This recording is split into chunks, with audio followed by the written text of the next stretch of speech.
Hey guys, I am about to make a casserole.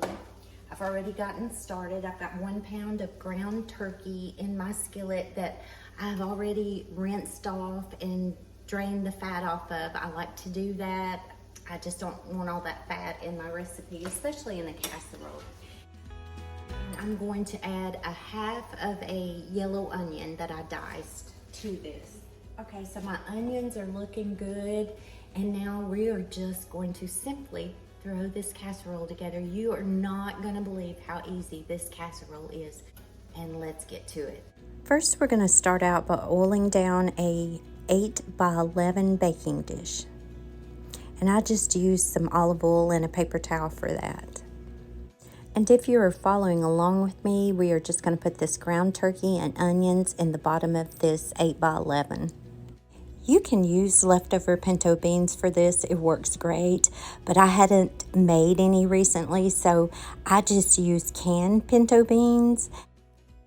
I don't know how many ounces is on that. I want to say 16 ounces, but 2 cups of pinto beans will work great.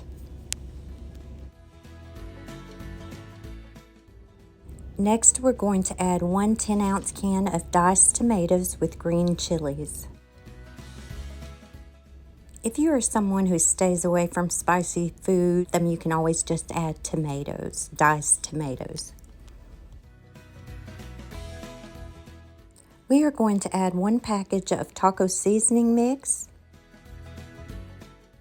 And now we're going to mix this all together. We're going to top this with a cornmeal mix. You can either use Jiffy cornbread mix, or you can make up your own. Now, I personally like to make up my own. If you want to do that with me, let's grab the cornmeal, and you'll add 1 cup of cornmeal and 1 egg to the bowl. And then we're going to add some milk. Now, I'm using 2%, and I'm just guessing, guys, that maybe by the time I finish adding the milk that I have added possibly a cup. You just want to keep adding it until you get it the consistency of kind of like pancake batter. There you go, just like that. Maybe a little thinner than pancake batter. This is so easy to do, but like I said, you can always get a box of Jiffy cornbread mix. I get it, that's a lot easier to some people. I've just been making cornbread for a long time, so now we are going to pour this on top. It's not going to be perfect, but do try to get it as even as you possibly can.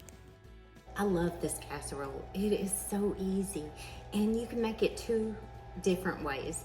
You can put the taco seasoning mix in with the meat when you're cooking it and layer it, or you can just do it just like I did. And I've made it both ways. I can't tell a difference. You definitely do not want to drain the beans or the tomatoes, the juice off of them, because it will turn out dry. But this has the absolute best flavor. I really like this casserole, and so does my husband. I honestly can't remember how long I cooked this for, but I will definitely let you know towards the end. And this is a great go-to meal on a cool winter's day. And it is winter, isn't it, guys? Or is it spring? I don't know. I'm confused. Here in Tennessee, we never know. But today it's kind of chilly, so this will be a great supper.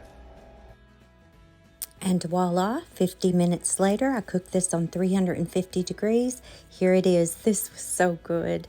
And we know what's really good with this, to top it with some cheese and some sour cream. That's how we like to eat it. You guys really will want to give this one a try.